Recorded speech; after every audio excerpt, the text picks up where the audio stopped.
नमस्कार प्रिय श्रोताओं। कल्पना कीजिए, आज से लगभग 1000 वर्ष पहले का समय है।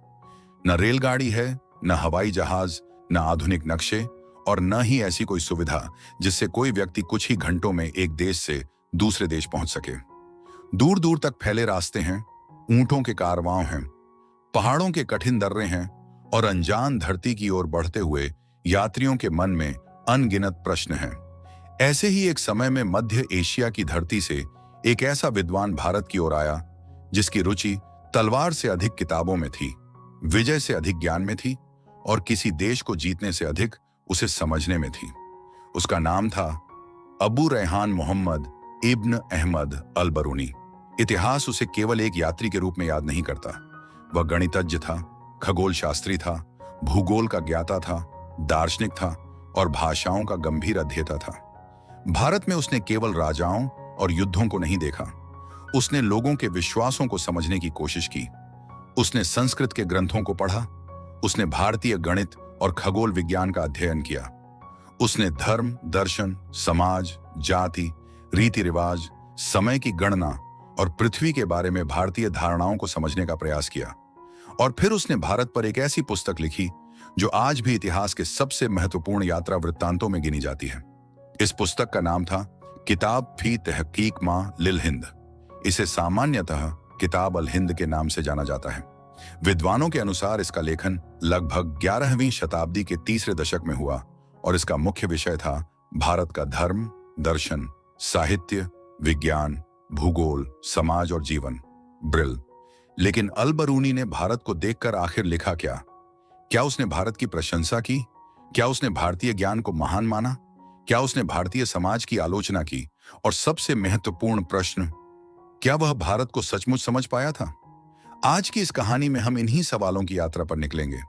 ये यात्रा किसी एक युद्ध की कहानी नहीं है, यह किसी राजा के सिंहासन की कहानी भी नहीं है। ये एक ऐसे व्यक्ति की कहानी है जिसने एक विशाल और जटिल सभ्यता को समझने के लिए अपनी भाषा, अपनी परंपरा और अपनी धारणाओं से बाहर निकलने का प्रयास किया। लेकिन इस कहानी में प्रशंसा भी है और आलोचना भी, सम्मान भी है और असहमति भी, जिज्ञासा भी है और कभी-कभी आश्चर्य भी। और शायद यही कारण है कि लगभग 1000 वर्ष बाद भी अल बरूनी की भारत संबंधी टिप्पणियां हमें सोचने के लिए मजबूर करती हैं। तो आइए समय की धूल को पीछे छोड़ते हैं, चलते हैं उस युग में जब मध्य एशिया से आने वाला एक जिज्ञासु विद्वान भारतीय धरती पर कदम रखता है और फिर देखता है एक ऐसा भारत जिसे देखकर वह अपनी कलम उठाने के लिए मजबूर हो जाता है। अगर आपको इतिहास की ऐसी गहरी और रोचक कहानियां पसंद हैं, तो इस यात्रा में हमारे साथ बने रहिए। कहानी पसंद आए तो इसे लाइक कीजिए, अपने मित्रों के साथ शेयर कीजिए। कमेंट में बताइए कि अल बरूनी की भारत के बारे में कौन सी बात आपको सबसे अधिक रोचक लगी। और ऐसी ही ऐतिहासिक कहानियों के लिए हमारे चैनल को सब्सक्राइब करना न भूलिए। अब आइए उस दुनिया में चलते हैं जहां एक किताब लिखी जा रही थी और उस किताब के पन्नों में 1000 वर्ष पुराना भारत सांस ले रहा था। अध्याय 1, एक विद्वान की आंखों से भारत। 11वीं शताब्दी की शुरुआत। मध्य एशिया की धरती पर राजनीतिक उथल-पुथल का समय था। साम्राज्य बन रहे थे, टूट रहे थे और नए शासक अपनी शक्ति दूर दूर तक फैलाने में लगे थे। इन्हीं बदलते राजनीतिक वातावरण के बीच एक ऐसे व्यक्ति का जीवन आगे बढ़ रहा था जिसकी असली दुनिया तलवारों और सेनाओं से कहीं बड़ी थी। उसका नाम था अबू रैहान अल बरूनी। उसका जन्म ख्वारिज़्म के क्षेत्र में हुआ था। बचपन से ही उसकी रुचि ज्ञान की ओर थी। आकाश में चमकते तारों को देखकर वह केवल उनकी सुंदरता से प्रभावित नहीं होता था, वह जानना चाहता था कि वे कहाँ हैं, कितनी दूर हैं और उनकी गति को कैसे समझा जा सकता है। धरती भी उसके लिए केवल रहने की जगह नहीं थी, वह उसे मापना चाहता था। समय उसके लिए केवल गुजरती हुई वस्तु नहीं था, वह उसकी गणना करना चाहता था। भाषा केवल बातचीत का साधन नहीं थी, वह जानना चाहता था कि अलग अलग सभ्यताएं संसार को किन शब्दों में समझती हैं। यही जिज्ञासा आगे चलकर उसे भारत तक ले आई। उस समय भारत उसके लिए केवल एक दूर देश नहीं था, यह एक ऐसी सभ्यता थी जिसके बारे में बाहर की दुनिया में अनेक बातें कही जाती थीं। भारतीय गणित, ज्योतिष, धर्म, दर्शन और चिकित्सा की चर्चा मध्य एशिया और इस्लामी जगत तक पहुंच चुकी थी। संस्कृत ग्रंथों के बारे में विद्वानों में उत्सुकता थी, लेकिन किसी दूसरे के बारे में सुनना और उसे स्वयं समझना दो अलग बातें हैं। अल बरूनी ने दूसरा रास्ता चुना। वह केवल यह नहीं कहना चाहता था कि भारत के लोग क्या मानते हैं, वह यह समझना चाहता था कि वे ऐसा क्यों मानते हैं। यही अंतर उसकी पूरी भारत यात्रा को विशेष बना देता है। उसने भारतीय विद्वानों से संपर्क किया, संस्कृत सीखी, ग्रंथों का अध्ययन किया, भारतीय ज्ञान परंपरा को उसकी अपनी भाषा और उसके अपने शब्दों में समझने की कोशिश की। यह काम आसान नहीं था। संस्कृत उसके लिए एक विदेशी भाषा थी। दूसरी ओर जिन भारतीय विद्वानों से वह संवाद करता था, उनके सामने भी एक विदेशी व्यक्ति बैठा था जिसकी धार्मिक और सांस्कृतिक पृष्ठभूमि उनसे अलग थी। फिर भी अल बरूनी ने कोशिश की। उसकी सबसे महत्वपूर्ण विशेषताओं में से एक थी तुलना। वह भारतीय विचारों को समझते हुए उन्हें यूनानी और इस्लामी विद्वानों की परंपराओं के साथ रखकर देखता था। भारतीय खगोल विज्ञान में उसे पुराने सिद्धांतों की झलक दिखाई देती थी। गणित में उसे ऐसी बातें मिलीं जिनसे वह प्रभावित हुआ। भारतीय समय गणना, ग्रहों की गति, पृथ्वी के आकार और दूरी की गणना जैसी बातों में उसकी गहरी रुचि थी। आधुनिक शोध भी यह दिखाता है कि उसकी पुस्तक में भारतीय गणित और खगोल विज्ञान पर विस्तृत सामग्री है, अल्बर्टा जर्नल्स। लेकिन भारत की सबसे पहली तस्वीर जो उसके सामने बनी, वह केवल विज्ञान की नहीं थी। वह एक ऐसे समाज में प्रवेश कर रहा था जहां धर्म जीवन के लगभग हर क्षेत्र से जुड़ा हुआ था। मंदिरों में पूजा होती थी, नदियां पवित्र मानी जाती थीं, तीर्थ यात्राएं होती थीं, पुराणों में ब्रह्मांड की विशाल कल्पनाएं थीं, दार्शनिक ग्रंथ आत्मा, संसार, कर्म और मुक्ति जैसे प्रश्नों पर विचार करते थे, और समाज में जन्म के आधार पर गहरी सामाजिक श्रेणियां मौजूद थीं। अल बरूनी ने इन सबको समझने की कोशिश की, लेकिन यहां उसकी कलम का स्वर बदल जाता है। जहां विज्ञान और गणित में वह उत्सुक शोध करता दिखाई देता है, वहीं सामाजिक व्यवस्था के वर्णन में वह कई बार आलोचनात्मक हो जाता है। उसने ब्राह्मणों से लेकर अन्य सामाजिक वर्गों तक की स्थिति का वर्णन किया। उसने लिखा कि भारतीय समाज में लोगों के बीच सामाजिक दूरी बहुत गहरी थी। उसने यह भी बताया कि भारतीयों की सामाजिक और धार्मिक धारणाएं उन्हें बाहरी लोगों से अलग महसूस कराती थीं। उसकी दृष्टि से यह अलगाव केवल सामाजिक नहीं था, यह बौद्धिक संपर्क में भी बाधा बनता था। लेकिन यहाँ एक बात समझना जरूरी है, अल बरूनी जो लिख रहा था वह पूरे भारत का आधुनिक समाज शास्त्रीय सर्वेक्षण नहीं था। वह जिन संस्कृत ग्रंथों और विद्वानों से परिचित हुआ, उनकी धारणाओं का उसके विवरण पर गहरा प्रभाव था। आधुनिक इतिहासकार भी चेतावनी देते हैं कि यात्रियों के वर्णन में उनके अपने सांस्कृतिक दृष्टिकोण और सीमाएं मौजूद रहती हैं। साथ ही इसलिए जब हम अल बरूनी को पढ़ते हैं तो हमें दो चीजें एक साथ देखनी चाहिए। एक ओर वह भारत को समझने की असाधारण कोशिश कर रहा था, दूसरी ओर वह अपने समय और अपनी मानसिक दुनिया से पूरी तरह बाहर नहीं निकल सकता था। यही उसकी कहानी को मानवीय बनाता है। वह कोई आधुनिक वैज्ञानिक नहीं था जो बिना किसी सांस्कृतिक प्रभाव के दुनिया को देख रहा हो। वह 11वीं शताब्दी का एक महान विद्वान था। उसके पास असाधारण जिज्ञासा थी, लेकिन उसके पास अपने युग की सीमाएं भी थीं। भारत के बारे में लिखते समय वह कभी प्रशंसा करता है, कभी तुलना करता है और कभी तीखी आलोचना।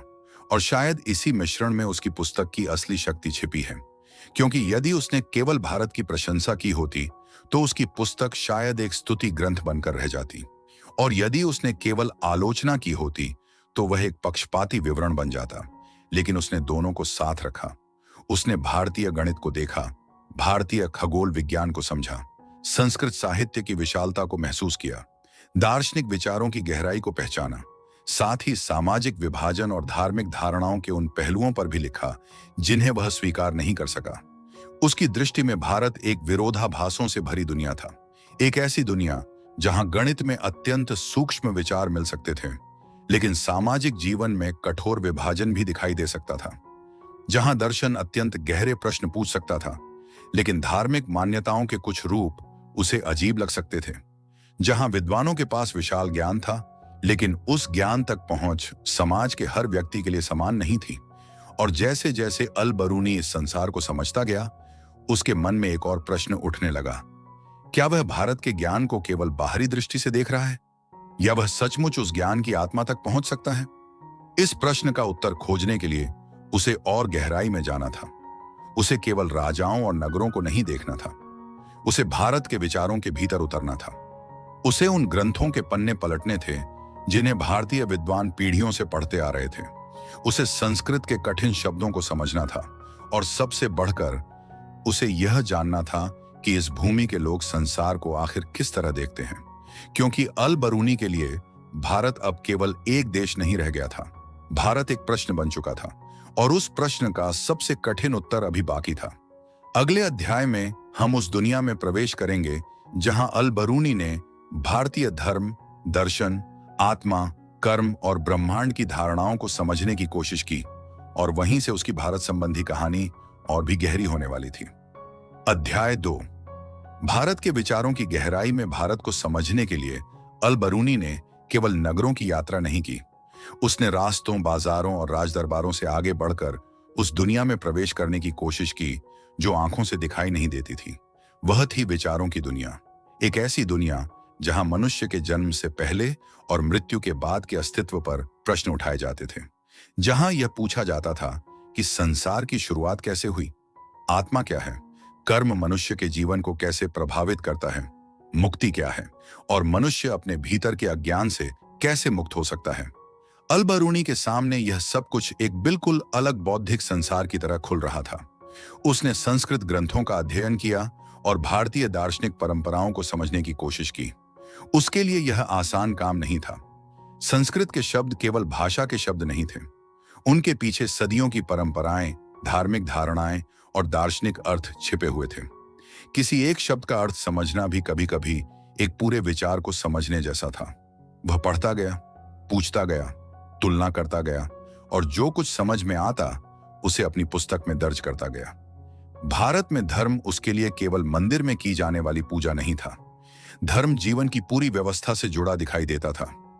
मनुष्य का जन्म किस परिवार में होगा, उसका सामाजिक स्थान क्या होगा, वह किस प्रकार का कार्य करेगा, किन लोगों के साथ भोजन करेगा, किससे विवाह करेगा, किस स्थान को पवित्र मानेगा, कौन सी नदी में स्नान करेगा, कौन से पर्व मनाएगा। इन सब के पीछे धार्मिक और सामाजिक विचारों की लंबी परंपरा थी। अल बरूनी ने विशेष रूप से वर्ण व्यवस्था का वर्णन किया।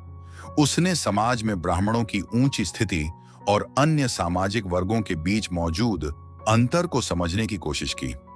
उसे यह व्यवस्था बहुत गहरी और कठोर लगी। उसके लेखन में यह भावना दिखाई देती है कि सामाजिक विभाजन ने लोगों के बीच दूरी पैदा कर दी थी। उसके अनुसार कुछ भारतीयों में बाहरी लोगों के प्रति ऐसी भावना थी कि वे स्वयं को ज्ञान और संस्कृति की दृष्टि से श्रेष्ठ समझते थे। लेकिन इस बात को समझते समय हमें अल बरूनी की अपनी स्थिति भी याद रखनी चाहिए। वह भारत के प्रत्येक गांव में घूमकर समाज का अध्ययन नहीं कर रहा था। वह मुख्यतः विद्वानों और ग्रंथों के माध्यम से भारतीय समाज को समझ रहा था। इसलिए उसकी तस्वीर भारत के हर व्यक्ति की वास्तविक जिंदगी का पूरा चित्र नहीं मानी जा सकती। फिर भी उसके वर्णन का महत्व बहुत बड़ा है, क्योंकि उसके माध्यम से हमें यह पता चलता है कि 11वीं शताब्दी में एक बाहरी विद्वान भारतीय समाज को किस दृष्टि से देख रहा था, और यही उसकी पुस्तक को असाधारण बनाता है।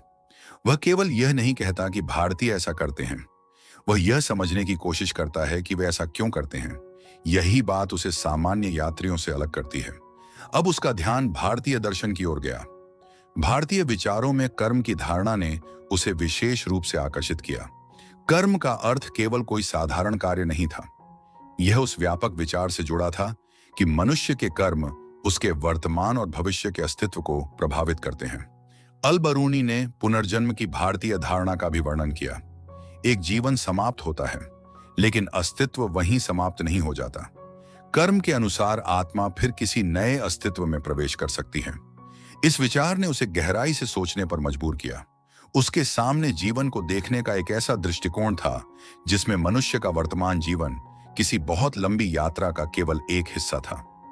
यह विचार उसके लिए नया था, लेकिन वह इसे केवल आश्चर्य से नहीं देखता, वह इसे समझने का प्रयास करता है। वह भारतीय विद्वानों के तर्कों को दर्ज करता है। वह उनके विचारों की तुलना दूसरे दार्शनिक मतों से करता है और फिर भारतीय मुक्ति की धारणा की ओर बढ़ता है। मोक्ष, एक ऐसा लक्ष्य जिसमें मनुष्य जन्म और मृत्यु के चक्र से मुक्त हो सकता है। भारतीय दर्शन की कई धाराओं में संसार को केवल सुख प्राप्त करने की जगह नहीं माना गया।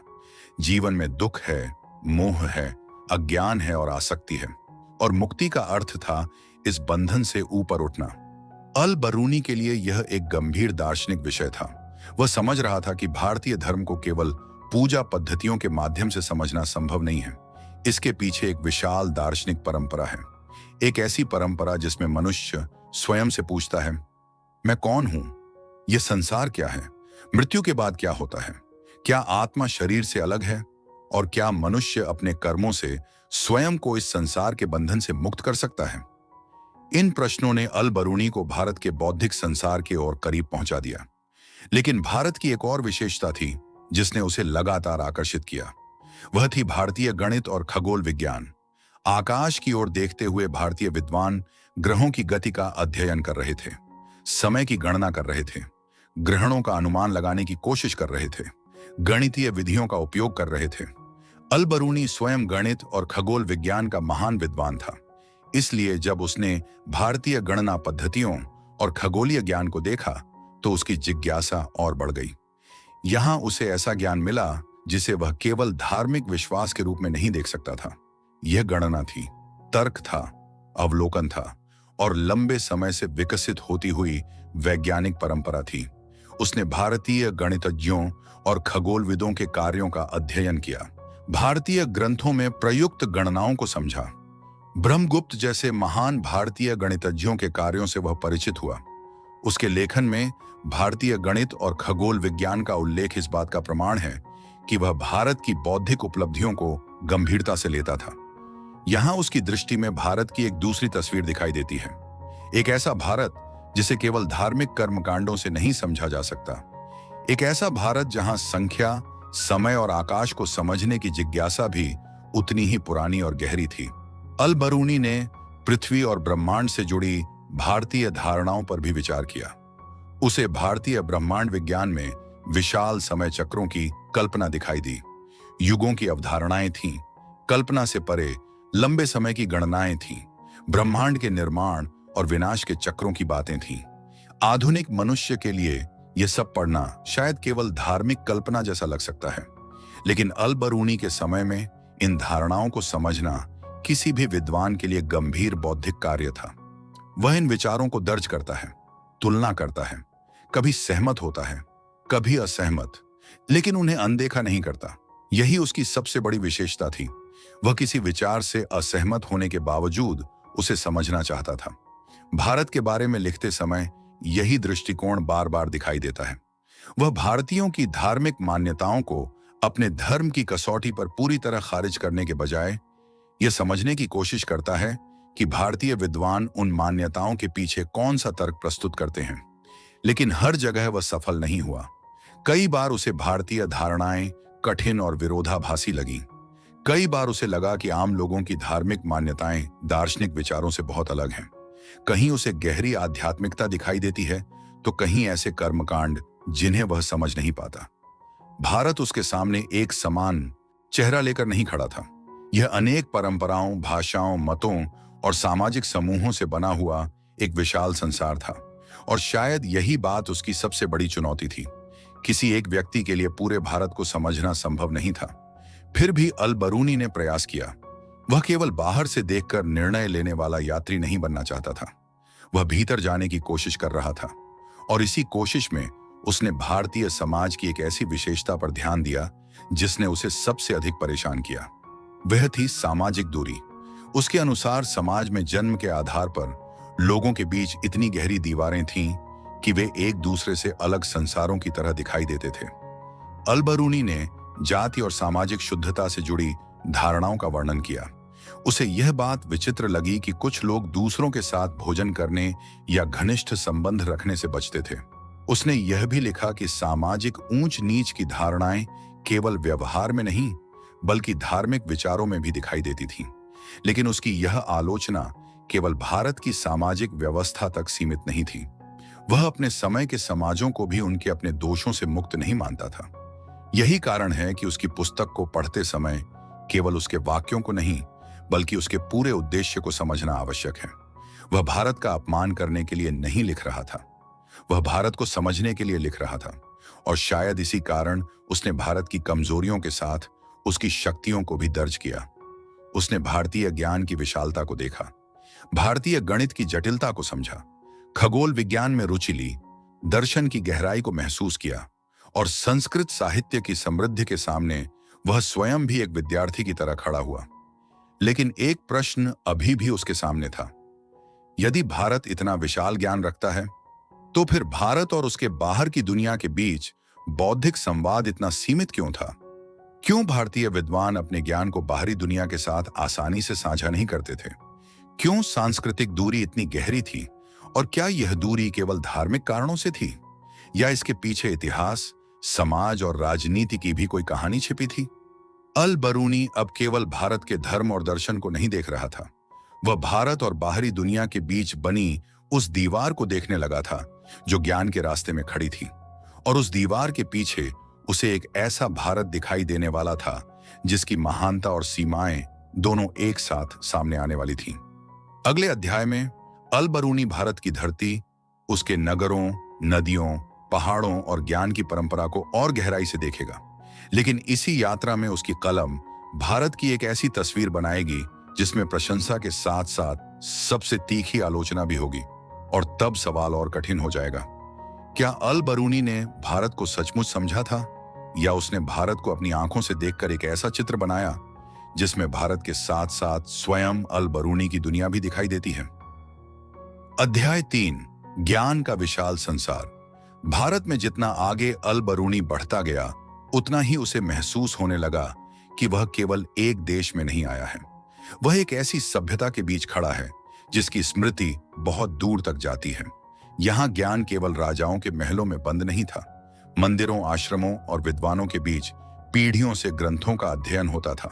संस्कृत में लिखे गए ग्रंथों में धर्म के साथ साथ गणित, खगोल विज्ञान, चिकित्सा, दर्शन और भाषा का भी विशाल संसार मौजूद था।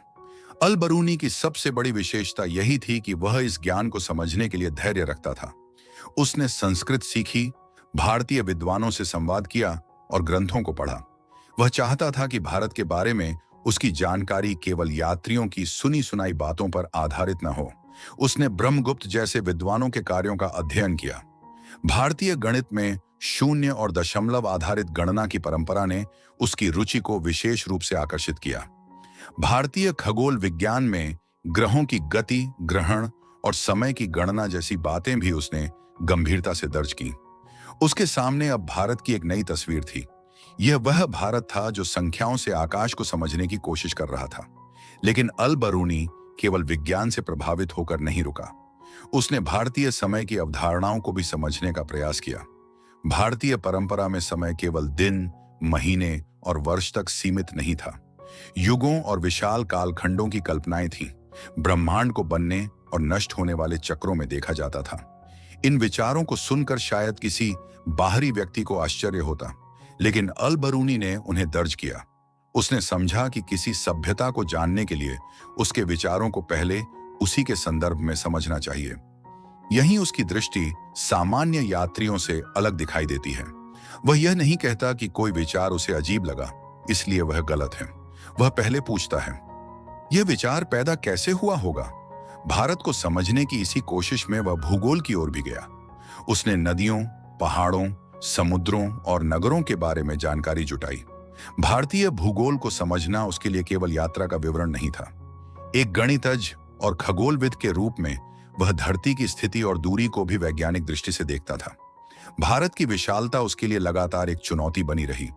एक तरफ उत्तर में ऊंचे पर्वत थे, दूसरी ओर दक्षिण की ओर फैला हुआ समुद्र, बीच में नदियों से सिंचित मैदान और इनके बीच असंख्य नगर, गांव, मंदिर और तीर्थ। वह समझ रहा था कि भारत को केवल किसी एक राजधानी या राजवंश से परिभाषित नहीं किया जा सकता। यह बहुत बड़ा संसार था, लेकिन इसी संसार में उसे एक विरोधाभास भी दिखाई दिया। ज्ञान की इतनी समृद्ध परंपरा होने के बावजूद समाज में गहरी सामाजिक दूरियां थीं। अल बरूनी ने जाति व्यवस्था का वर्णन करते हुए अपनी असहमति स्पष्ट की। उसे लगा कि जन्म के आधार पर बने सामाजिक विभाजन ने लोगों को एक दूसरे से दूर कर दिया है। उसकी दृष्टि में यह दूरी केवल सामाजिक संबंधों तक सीमित नहीं थी, यह ज्ञान के आदान प्रदान को भी प्रभावित कर सकती थी। उसने भारतीय विद्वानों के बीच बाहरी लोगों के प्रति संकोच और दूरी का उल्लेख किया। उसे लगा कि भारत के कुछ विद्वान अपने ज्ञान को विदेशी लोगों के साथ साझा करने में सहज नहीं थे। लेकिन इस आलोचना के बीच भी उसने भारतीय ज्ञान को कम नहीं आंका। यही उसकी लेखनी की खासियत थी। वह किसी समाज की एक कमजोरी देखकर उसकी पूरी सभ्यता को खारिज नहीं करता। वह कहता है कि यहाँ ज्ञान है, लेकिन उसके साथ कुछ ऐसी सामाजिक सीमाएं भी हैं जिन्हें समझना आवश्यक है। उसकी पुस्तक इसी संतुलन के कारण महत्वपूर्ण बनती है। वह भारत को न तो पूरी तरह आदर्श बनाता है, न पूरी तरह अस्वीकार करता है। वह उसे समझने की कोशिश करता है, और शायद इतिहास के लिए यही सबसे मूल्यवान दृष्टि है, क्योंकि किसी सभ्यता को समझना उसके अच्छे और बुरे दोनों पक्षों को देखने से ही संभव होता है। अल बरूनी के लिए भारत एक पहेली की तरह था। हर उत्तर के पीछे एक नया प्रश्न खड़ा हो जाता था। वह गणित को समझता तो दर्शन सामने आ जाता, दर्शन को समझता तो धर्म सामने आ जाता, धर्म को समझता तो समाज की संरचना सामने आ जाती, और समाज को समझते ही इतिहास और संस्कृति के प्रश्न उसके सामने खड़े हो जाते। भारत उसके लिए अब एक यात्रा नहीं रहा था, वह एक विशाल पुस्तक बन चुका था, और वह उस पुस्तक का हर पन्ना पढ़ना चाहता था। लेकिन इसी बीच उसे यह भी महसूस होने लगा कि भारत के बारे में लिखना जितना कठिन है, भारत को पूरी तरह समझना उससे कहीं अधिक कठिन है। क्योंकि वह जिस भारत को देख रहा था वह केवल वर्तमान का भारत नहीं था। उसके पीछे सदियों की स्मृतियां थीं, पुराने ग्रंथ थे, पुरानी गणनाएं थीं, पुराने विश्वास थे, और ऐसे सामाजिक नियम थे जो पीढ़ियों से चले आ रहे थे। अल बरूनी ने अपनी कलम से इन सबको दर्ज करना शुरू किया, लेकिन उसके सामने सबसे कठिन काम अभी बाकी था। उसे यह तय करना था कि वह भारत के बारे में दुनिया को क्या बताए। क्या वह केवल इसकी महानता बताए, क्या वह इसकी कमियां बताए, या फिर दोनों को एक साथ रखकर उस भारत की तस्वीर बनाए जिसे उसने अपनी आंखों से देखा था। उसने तीसरा रास्ता चुना, और यही रास्ता आगे चलकर उसकी पुस्तक को इतना महत्वपूर्ण बनाने वाला था, क्योंकि उसकी कहानी में भारत केवल एक विदेशी यात्री की नजर से दिखाई देने वाला देश नहीं था। वह ज्ञान, आस्था, गणित, दर्शन, सामाजिक व्यवस्था और मनुष्य की जिज्ञासा से बनी एक जटिल सभ्यता था। और अब अल बरूनी की कलम उस भारत के सबसे विवादित पक्ष की ओर मुड़ने वाली थी, जाति, सामाजिक दूरी, और वह प्रश्न जिसका उत्तर आज भी इतिहासकार खोजते हैं, क्या अल बरूनी ने भारतीय समाज की वास्तविक तस्वीर देखी थी, या वह मुख्यतः उन विद्वानों और ग्रंथों का भारत देख रहा था जिनसे उसका संपर्क हुआ? इस प्रश्न का सामना अगले अध्याय में होगा, और वहां अल बरूनी की भारत पर लिखी सबसे चर्चित टिप्पणियों में से कुछ हमारे सामने आएंगी। अध्याय 4, भारत की सबसे कठिन सच्चाई। भारत की यात्रा में अल बरूनी जितना आगे बढ़ रहा था, उतना ही उसके सामने इस सभ्यता का एक ऐसा पक्ष खुल रहा था जिसे देखकर उसकी जिज्ञासा के साथ साथ असहमति भी बढ़ती गई। वह था सामाजिक विभाजन। उसने देखा कि समाज केवल धनवान और गरीब के बीच बंटा हुआ नहीं था। लोगों की सामाजिक पहचान जन्म से निर्धारित होने वाली व्यवस्था से भी जुड़ी थी। ब्राह्मणों की स्थिति सबसे ऊंची मानी जाती थी।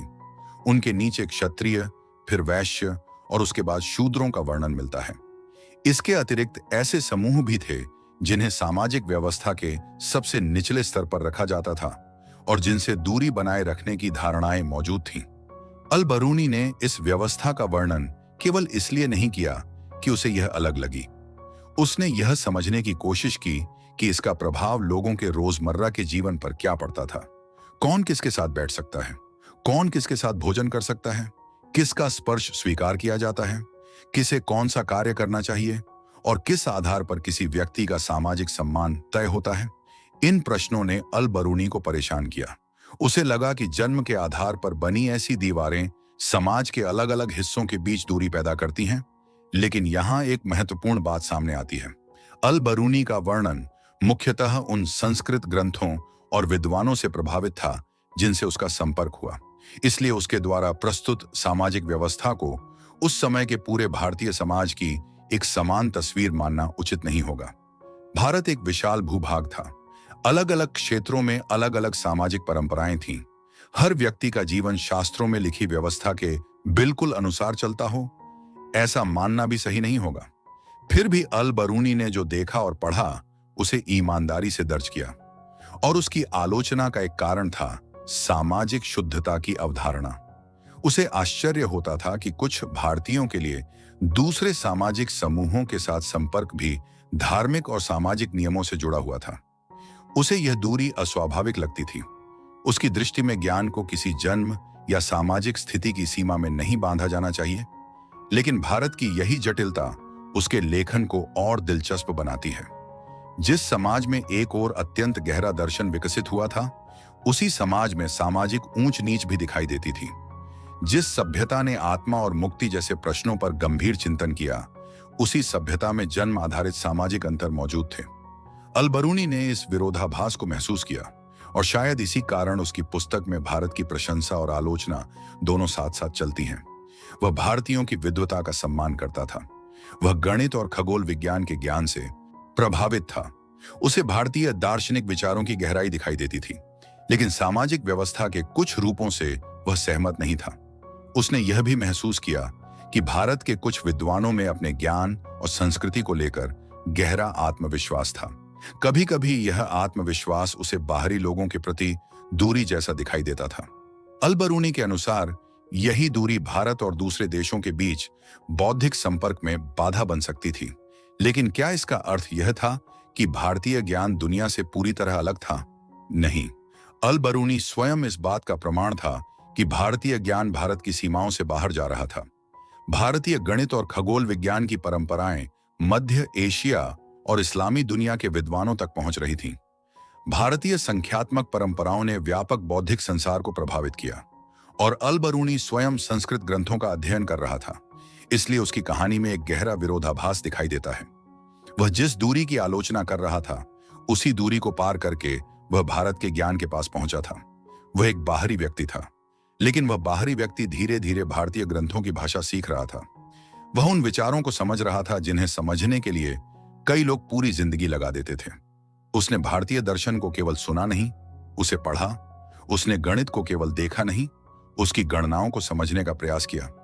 और यही कारण है कि भारत के बारे में उसकी टिप्पणियां केवल यात्रा वृत्तांत नहीं रह गईं, वे अध्ययन का रूप ले गईं।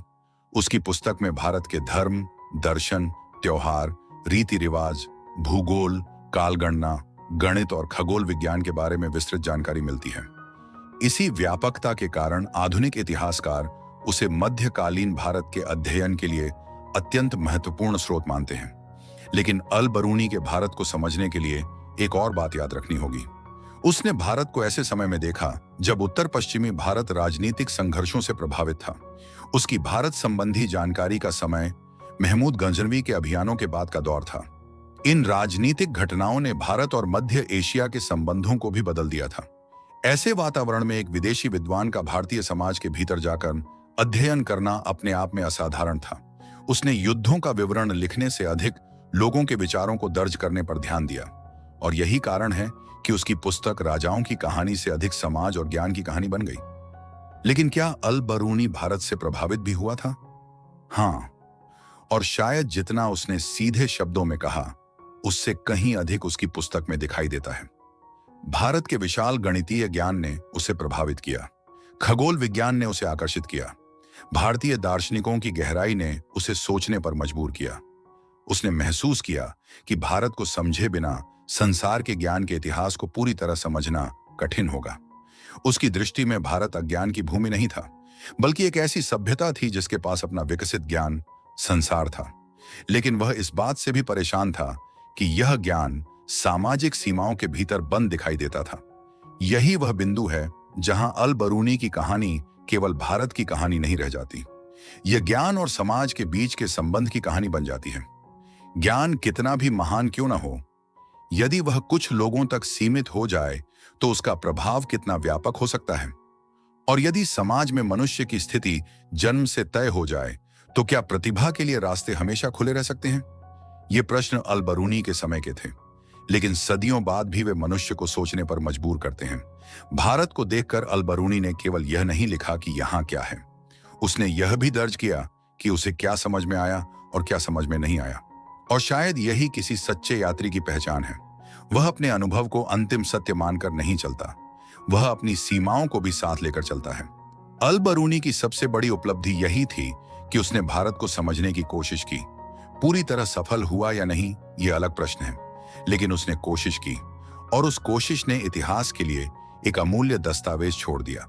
अब उसकी यात्रा अंतिम मोड़ की ओर बढ़ रही थी। उसने भारत के धर्म को देखा, दर्शन को समझा, गणित और खगोल विज्ञान का अध्ययन किया, समाज की जटिलता को महसूस किया।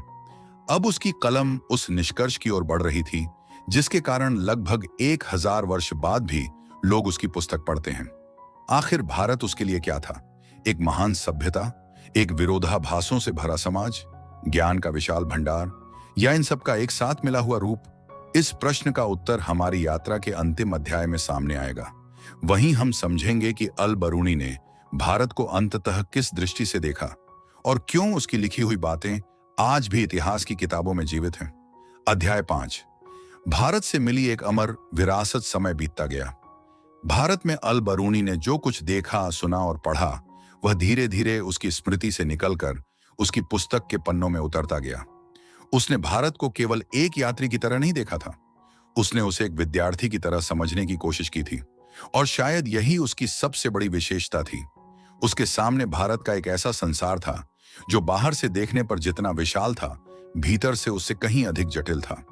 यहाँ प्राचीन परंपराएं थीं, धर्म था, दर्शन था, गणित था, खगोल विज्ञान था, भाषा और साहित्य की समृद्ध परंपरा थी, और साथ ही सामाजिक विभाजन, जातिगत दूरी तथा ऐसी धार्मिक और सामाजिक धारणाएं भी थीं जिन्हें वह स्वीकार नहीं कर पाया।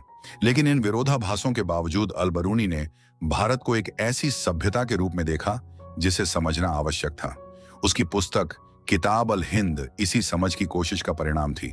इस पुस्तक की सबसे बड़ी विशेषता यह नहीं थी कि उसमें भारत की हर बात सही थी, बल्कि यह थी कि एक विदेशी विद्वान ने अपने समय में किसी दूसरी सभ्यता को उसकी अपनी भाषा, ग्रंथों और विचारों के माध्यम से समझने का इतना गंभीर प्रयास किया।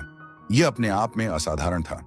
उसने भारतीय विद्वानों से संवाद किया, संस्कृत ग्रंथों का अध्ययन किया, भारतीय गणित और खगोल विज्ञान को समझा, धर्म और दर्शन पर विचार किया, समाज की संरचना को दर्ज किया, और फिर जो समझ पाया उसे व्यवस्थित रूप से लिखा। उसकी पुस्तक में भारत के बारे में अनेक ऐसे विवरण हैं जिनके कारण आज इतिहासकार 11वीं शताब्दी के भारत को समझने में उसकी सहायता लेते हैं। लेकिन अल बरूनी को पढ़ते समय हमें यह भी याद रखना चाहिए कि वह अपने समय का व्यक्ति था। उसकी अपनी धार्मिक और सांस्कृतिक पृष्ठभूमि थी, उसके अपने प्रश्न थे, उसकी अपनी सीमाएं थीं। इसलिए उसकी पुस्तक भारत की बिल्कुल निष्पक्ष तस्वीर नहीं है। वह अल बरूनी की आंखों से देखा गया भारत है, और शायद यही बात इसे इतना मूल्यवान बनाती है, क्योंकि इतिहास केवल यह जानने का नाम नहीं है कि अतीत में क्या हुआ था। इतिहास ये समझने का प्रयास भी है कि अलग अलग लोग उस अतीत को किस तरह देखते थे। अल बरूनी ने भारत को देखा और अपने शब्दों में उसे समझाने की कोशिश की। कभी वह प्रभावित हुआ, कभी आश्चर्यचकित, कभी असहमत, कभी आलोचनात्मक, लेकिन उसने भारत को सरल शब्दों में बांधने से इनकार किया। उसने यह नहीं कहा कि भारत केवल महान है, उसने यह भी नहीं कहा कि भारत केवल पिछड़ा हुआ है। उसने एक जटिल तस्वीर सामने रखी, एक ऐसी सभ्यता की तस्वीर जिसमें महान ज्ञान और गहरी सामाजिक असमानताएं एक साथ मौजूद थीं, जहां दार्शनिक प्रश्नों पर गंभीर चिंतन था और साथ ही कठोर सामाजिक नियम भी थे, जहां गणित और खगोल विज्ञान में उन्नत विचार थे और दूसरी ओर धार्मिक मान्यताओं की अनेक परतें थीं। यही भारत उसकी पुस्तक में दिखाई देता है, और शायद यही उसकी सबसे बड़ी सीख छिपी है। किसी भी सभ्यता को एक ही रंग से नहीं देखा जा सकता। हर सभ्यता में उजाला भी होता है और अंधेरा भी, उपलब्धियां भी होती हैं और कमियां भी। अल बरूनी ने भारत को इसी जटिलता के साथ देखने की कोशिश की। उसने यह भी समझा कि किसी दूसरे समाज को समझने के लिए केवल अपनी धारणाओं को लेकर उसके पास जाना पर्याप्त नहीं है। उसकी भाषा सीखनी होगी, उसके ग्रंथ पढ़ने होंगे, उसके विद्वानों से बातचीत करनी होगी, उसकी मान्यताओं को उसके अपने संदर्भ में समझना होगा। आज जब दुनिया पहले से कहीं अधिक जुड़ी हुई है, तब अल बरूनी की यह दृष्टि और भी महत्वपूर्ण लगती है। 1000 वर्ष पहले एक व्यक्ति ने एक ऐसी सभ्यता को समझने का प्रयास किया जो उसके लिए सांस्कृतिक रूप से बहुत अलग थी। उसने दूरी को ज्ञान की बाधा बनने नहीं दिया, और उसकी यही कोशिश उसे इतिहास के पन्नों में अमर कर गई। समापन तो प्रिय श्रोताओं, जब हम अल बरूनी की भारत यात्रा को पीछे मुड़कर देखते हैं तो हमें केवल एक विदेशी यात्री दिखाई नहीं देता, हमें एक जिज्ञासु मन दिखाई देता है। ऐसा मन जो अज्ञात को देखकर उसे डरता नहीं था। वह प्रश्न पूछता था, समझने की कोशिश करता था और जहां उसे असहमति दिखाई देती थी, वहां भी वह सामने वाले विचार को दर्ज करने का प्रयास करता था। अल बरूनी ने भारत को देखकर लिखा कि यहाँ ज्ञान की एक विशाल परंपरा है। उसने भारतीय गणित और खगोल विज्ञान का अध्ययन किया। उसने दर्शन की गहराई को समझने का प्रयास किया। उसने धर्म और समाज की अनेक परंपराओं को दर्ज किया, लेकिन उसने सामाजिक विभाजन और जातिगत व्यवस्था की आलोचना भी की। इसीलिए उसका भारत न तो केवल प्रशंसा की कहानी है और न केवल आलोचना की, वह एक आईना है। एक ऐसा आईना जिसमें 11वीं शताब्दी का भारत दिखाई देता है और उसके साथ उस भारत को देखने वाले अल बरूनी की अपनी आंखें भी। शायद यही कारण है कि उसकी पुस्तक आज भी महत्वपूर्ण है, क्योंकि लगभग 1000 वर्ष बाद भी हम उससे केवल भारत के बारे में नहीं सीखते, हम यह भी सीखते हैं कि किसी दूसरे समाज को समझने के लिए जिज्ञासा, धैर्य और अध्ययन कितना आवश्यक है। और शायद इस पूरी कहानी का सबसे सुंदर संदेश यही है, किसी सभ्यता को जानने से पहले उसे समझने की कोशिश कीजिए। किसी संस्कृति से असहमत होने से पहले उसके विचारों को जानिए और किसी समाज का मूल्यांकन करने से पहले उसकी पूरी कहानी सुनिए। अल बरूनी भारत से अपने साथ केवल कुछ पुस्तकें या ज्ञान की बातें लेकर नहीं गया, वह अपने साथ एक अनुभव लेकर गया, एक ऐसी सभ्यता का अनुभव जिसे उसने समझने की कोशिश की थी, और उसने अपनी कलम से उस अनुभव को आने वाली पीढ़ियों के लिए सुरक्षित कर दिया। आज जब हम उसकी पुस्तक के बारे में पढ़ते हैं तो लगता है जैसे समय की एक लंबी नदी हमारे सामने बह रही हो। एक किनारे पर 11वीं शताब्दी का भारत है, दूसरे किनारे पर हमारा वर्तमान, और इन दोनों के बीच एक विद्वान की आवाज सुनाई देती है जो कहती है कि दुनिया को समझने के लिए केवल अपनी आंखों से देखना पर्याप्त नहीं, कभी कभी दूसरे की आंखों से भी देखना पड़ता है, क्योंकि तभी हमें पता चलता है कि हमारी अपनी दुनिया भी बाहर से कैसी दिखाई देती है। यही अल बरूनी की सबसे बड़ी विरासत है। उसकी किताब हमें केवल अतीत नहीं दिखाती, वह हमें देखने का एक तरीका भी सिखाती है। तो प्रिय श्रोताओं, आज की यह ऐतिहासिक यात्रा यहीं समाप्त होती है। अगर आपको अल बरूनी की यह कहानी पसंद आई हो तो वीडियो को लाइक जरूर कीजिए। इसे अपने उन मित्रों और परिवार के लोगों के साथ शेयर कीजिए जिन्हें इतिहास और भारत की प्राचीन ज्ञान परंपरा में रुचि है। कमेंट करके जरूर बताइए कि अल बरूनी की भारत के बारे में कौन सी बात आपको सबसे अधिक रोचक लगी। और ऐसी ही रोचक, ऐतिहासिक और ज्ञानवर्धक ऑडियो कहानियों के लिए हमारे चैनल को सब्सक्राइब करना बिल्कुल ना भूलिए। फिर मिलेंगे एक नई कहानी के साथ, एक नए समय में, एक नए किरदार के साथ, और इतिहास के किसी ऐसे पन्ने के साथ जो शायद सदियों से हमारा इंतजार कर रहा हो। तब तक के लिए अपना ख्याल रखिए, सुनते रहिए, सीखते रहिए, और इतिहास को केवल पढ़िए नहीं, उसे महसूस कीजिए। नमस्कार।